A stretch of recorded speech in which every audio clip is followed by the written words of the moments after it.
parang pinakamasakit sa akin na matatanggap ko. Depende yan. May cheating talaga na Mas nangyayari. maraming nakaramdam doon sa kung ano yung pinagdaanan mo. Diba? Ayun, naging genuine lang kami sa mga sinasabi namin sa lahat ng mga interview. Marami na rin kaming napagdaanan ng interview, pero yun, ganun pa rin ng mga sinasabi namin. Kasi, Tapos napunta ka dito sa interview Yun na na to. nga no? eh. Nasabi yung alak natin dyan.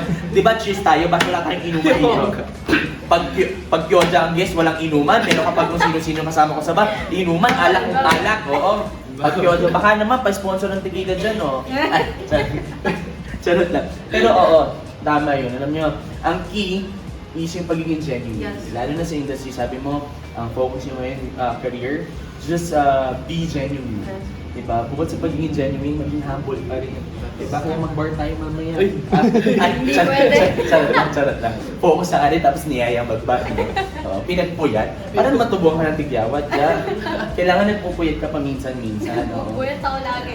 Lagi? Oo. Baka hate ka lang nung pimple. Sabi, huwag dito, mali sa auto.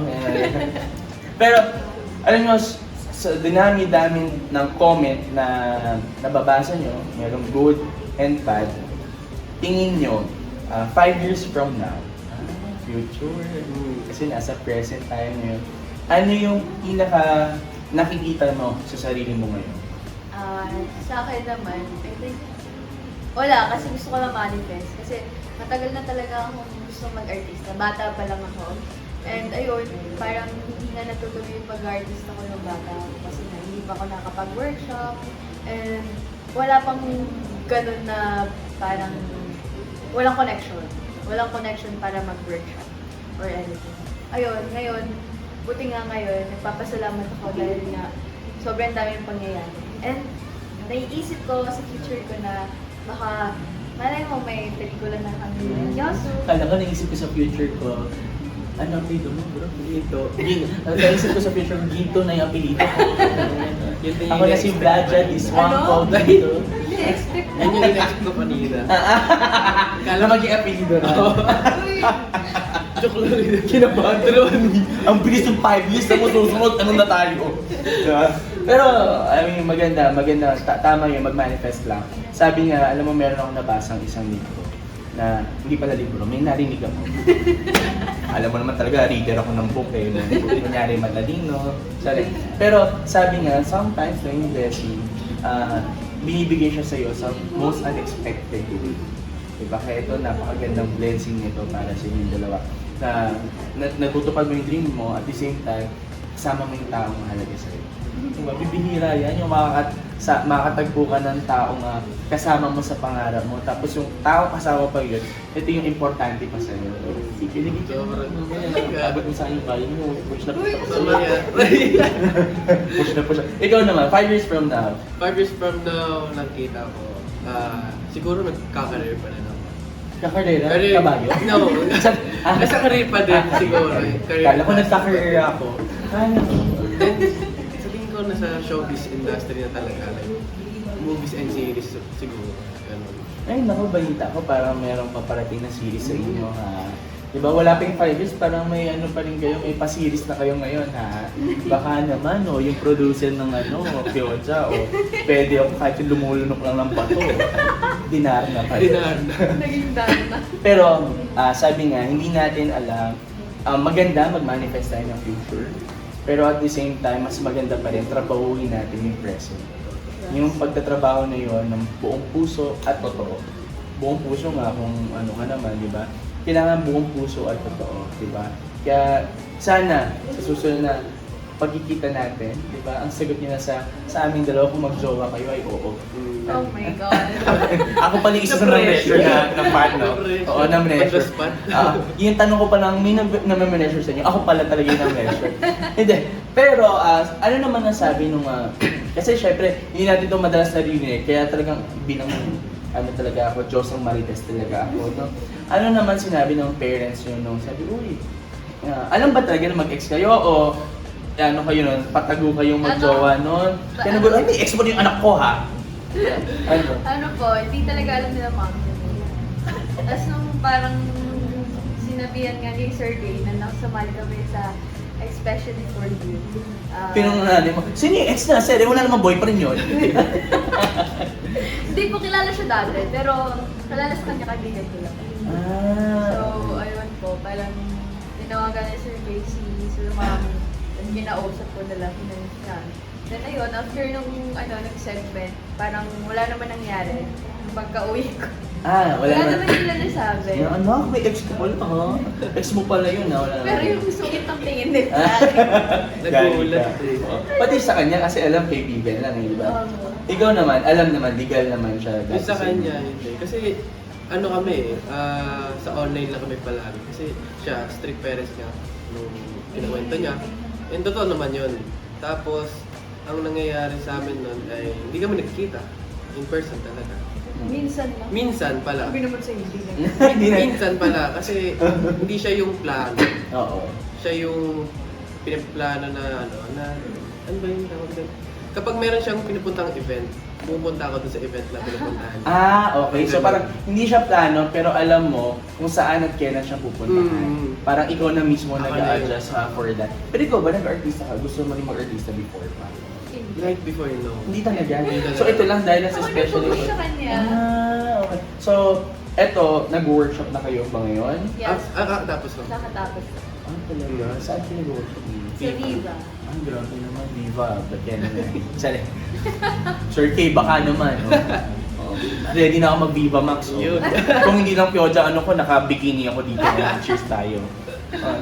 Pero, alam nyo, sobrang saya na makakita ng taong bumabalik, nagkakabalik. Kasi, ayun naman yung dream natin lahat ng umiibig, na sana matagpuan ulit natin yung pag-ibig na para sa atin. So, kahit na hindi pa kayo ngayon, tingin nyo ba natagpuan nyo na yung pag-ibig na para sa inyo? For me, sa akin, masasabi ko na yun. Yes. Kasi, he is my ideal man talaga. Diyan na yan, bro. Pero, ayun, ewan ko sa kanya kasi, Parang na-pressure siya. Ewan ko sa kanya kung ano yung sasagot niya. Pag hindi niya kinabog yung sagot ko,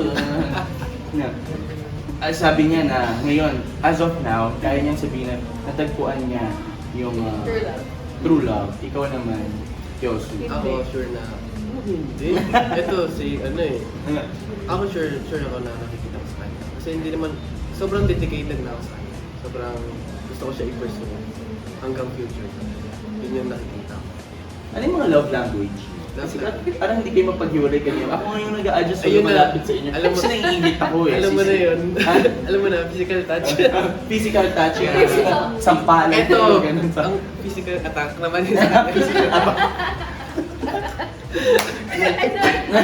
Ayun, Oh, diba? nakita mo. Sample na yun, sample. Totoo na. Pero matanong ko lang, maisingit ko lang din to. Kasi nakikita natin sa, syempre sa mga public figure, nakikita natin na sobrang dami naghihiwalayan nila. Yung sobrang titibay Mhm. ng relasyon na mismo may isang fan na fan ako. Uy, Ano din. ng Parang Ako kailangan ko din. yan. Oo, grabe, fan na fan ako. Dati din. Nanonood po sila ng breakup sa walang ka-OA at umiiyak ako. Hindi ko alam, for some reason, siguro, katulad yung dalawa, meron nang na-inspire sa inyo, sa story nyo. So, bilang tayo rin, naging fan din tayo na. Ano naman yung masasabi nyo sa mga ganyan? Like, tinitingnan nyo ba yun as motivation or tinitingnan nyo na, ano ba yung pwede kong baguhin para hindi mangyari sa amin to? Siguro yung mga nagawang pagkakamali sa relationship. Sa nangyari nun. Kasi once na na-figure out mo siya kung paano siya ma-work talaga, hindi mo na siya magagawa eh. It's possible, pero alam mo na kung paano siya i-handle. Pero sometimes, unexpected yung mga ganun circumstances. Totoo. Kasi, when we see it, parang they're almost perfect. Diba? They're almost a perfect couple. Tapos sabi mo, walang titibag dyan, nag-break ka na lahat, walang titibag dyan, ilang buwan na nakalipas, diba? Pero, feeling ko lang hindi rin naman ako love expert kasi ako rin naman maraming pero communication is the key. Yes, totoo. Agree naman. Diba? Yun yung sinasabi namin talaga. Especially for you nga. Kasi, nung dati, wala talaga kami communication. Parang, siya nagtatago ng nararamdaman niya, ng problema niya sa others or anything na artista, kahit anong Hindi ko bagay. ino-open sa'yo. Oo, pero ako, lagi ako nag-open sa kanya. Para alam niya yung nararamdaman. Pero siya, pinipilit mo siyang mag-open, pero sinasabi niya wala. So, syempre, akala ko wala. Ayun, so, after nun, parang Nakalabo. wala na. Pero ngayon, puno-puno naman ng komunikasyon ang pagsasama ng dalawa. Sakto lang eh. Kasi minsan may times na busy siya, may times na busy din ako. So, naiintindihan namin ng both. So talagang ngayon, pag walang time at may reason, okay na sa'yo. Yes. Okay na sa'yo. Diba? Basta alam mo lang yung reason. So, ibig sabihin, nag-a-updatean. Ay, Mga sis. So, alam mo na. Kasi nasasabi diba? Alam yung ginagawa ng isa-isa. So, alam nyo na kung ano mangyayari pagkatapos ito. After ba nito, saan tayo? ay. Sa Makisama. Dari- Kasi ang bawal. saya ng pag, sasamahan nila, parang nakakaingit. Kayo ba, hindi naiingit? Na sila masaya, yung mga puso nila. Tayo, ito mga interview, type dyan, di ba? Sergey, padilig ka naman. Ay, Padilig. Parang iba yun. hindi, padilig ng alak. Ah. Yes, tayo walang inuwi. Grabe, nauuhaw na ako, uuhaw na ako. Pero, sabi nga, alam nyo, napaka-wonderful ng story. Marami pa, nagsisimula pa lang sa magandang istorya. Pero, tiyak, isa kami. Oo. Isa kami sa susubaybay doon sa story niyo. Kasi sobrang interesting. Lalo na yung, saan nga ulit sa dami ng nangyayari ngayon na puro hiwalayan. Ito naman yung story niyo na nagbabalikan. Ano kaya ulit yung nagbabalik? Talagang nilid-nilid ko na. Nanguna lang mo ako na nagbabalik. Wala, naramdaman ko lang parang feeling ko lang. Yung parang nagre-reconcile after the breakup. Kasi usually alam natin kapag nag-break, wala na communication. Ngayon, sinusubaybayan natin, ano kaya magiging takbo kapag yung mag-ex magkasama? Diba? O kaya magbabalikan ba or nagiging strong lang lagi yung friendship nila o yung friendship na yun mapupunta doon sa pinakamasayang bahagi ng buhay natin kundi yung mahalin ng isa't isa. Ano yun? Kaya marami ang nakasubaybay sa inyo. Kaya sabi nga kahit anong gawin nyo, lagi yung tatandaan, maging totoo lang kayo sa isa't isa. Sa amin, magtatranscend na lang yun sa amin eh. Mararamdaman na lang namin yon kapag totoo kayo sa isa't isa. Lagi nyo unahin maging totoo kayo sa isa't isa. Nangaral ako dito. Pero, okay. Alam ko, marami na kayong nasabi sa isa't isa. Pero syempre, dito sa Cheers tayo, gusto naming langgamin. Ano yung message nyo para sa isa't isa? Syempre, unahin natin si Kyosu. Masabi ko lang, sobrang proud ako sa'yo. Sobrang na-motivate ako sa'yo kasi before, sobrang unmotivated talaga ako sa buhay and sobrang pasuko na ako. Like, wala na akong willing siguro na ibaguhin yung sarili ko. Na nabago mo ako doon sa ngayon. At sana i-continue mo lang na i-motivate ako na maging inspirasyon ka sa akin sa araw-araw. Ayun, sobrang proud talaga ako sa'yo. Sobrang proud talaga. Sarap naman yung may proud na proud sa'yo. Bakit ba ako nandito? Di ba inuman to? Dapat usapang breakup to. Yung mga bakit parang ako yung nalungkot sa show ko? Sis, anong ginagawa? Torture to ah! Pero ikaw naman siya. Ano namang masasabi mo kay Kyosu? Ayan, ang ganda na sabi ko haba ah. Ang sweet niya.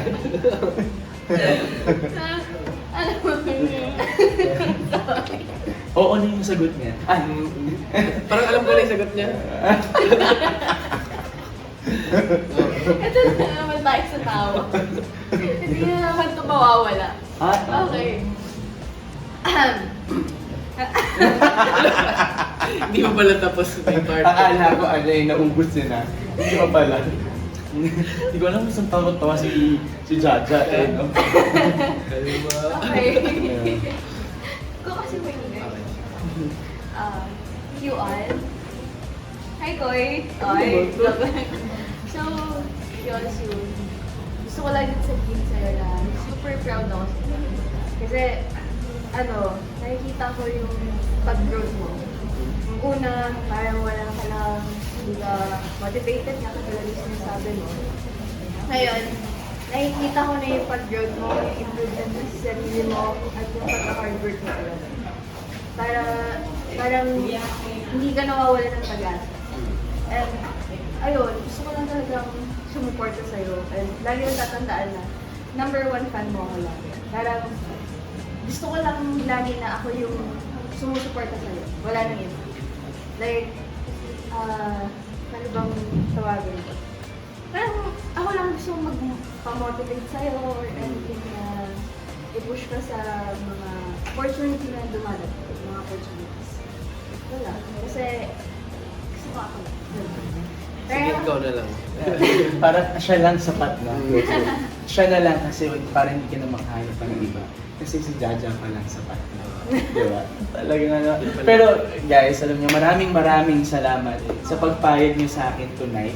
Alam niyo, ganito lang tayo dito sa Cheers tayo. May mga nagpipicturan doon, sasayawan, kainan. Ganun lang ka-chill dito. Kaya sa mga manonood po namin, may mga marinig kayo sumisigaw dyan. Ganun lang po talaga ka-chill dito. Kasi talagang tambayan lang ang mga peg talaga natin dito. Pero guys, maraming salamat sa pagsama niyo sa akin tonight. Dahil na-miss natin ang lahat ng mga taga-Nomo. Kaya bago tayo mag-end, maraming salamat po muna sa ating mga sponsors. Pero magpasalamat muna kayo sa mga sponsors pala, Ja, at Kyosu. Hi guys! So, ako nga po pala ulit si Budget Swangko, aka Jaja. At gusto ko munang pasalamatan ang mga nanonood sa amin at sa mga sumusuporta sa amin ni Kyosu. And also sa mga sponsor namin. And sa Asters Entertainment. Thank you! Thank you, and ako nga pala si Kyoso. I-follow nyo yung aming page. Yung official page ko po ay Kyoso lang, and sa TikTok account ko is Kyoso_G, and sa Facebook naman is Kyoso Yuan Ginto pala. Yuan Ginto. Na iba kasi daming fake pages talaga. Totoo, parang nakita ko nga eh. Kaya guys, i-follow nyo na sila sa kanilang mga official account kasi sobrang daming gumagawa ngayon, di ba? May dadagdag ka pa? Ako naman po sa lahat ng social media ko, Vladia X Diswangko or Jaja lang po talaga yung main na page ko kasi ang daming Jaja, Blair. Wala nang Blair, di ba? Ngayon, walang Blair guys. Hindi po ako yung Blair at Jaja lang po talaga yung main ko. And thank you guys talaga sa mga nanonood. And sa sponsor. Yes, maraming salamat Kyoso and Jaja. And ako rin po gusto kong magpasalamat sa ating mga sponsors. Maraming salamat po sa Rose to Peach, sa aking pagpapaganda ng aking skin, and syempre sa Letut, sa aking pagpapaganda ng ngiti. Kayo na lang nagbibigay ng magandang ngiti sa akin. And of course, sa Wake Up Brew, maraming salamat. Napakasarap ng kape, di ba guys? Yes. Masarap ng kape ng Wake Up Brew. Kaya guys, visit na kayo. Maraming stores ng Wake Up Brew. And of course, maraming salamat sa Asterix Entertainment. At abangan nyo po ang susunod na episode ng Cheers tayo. Sino kaya natin makakasama din sa chikahan? Kaya maraming salamat and see you guys again next year. Charot, next week. Bye guys!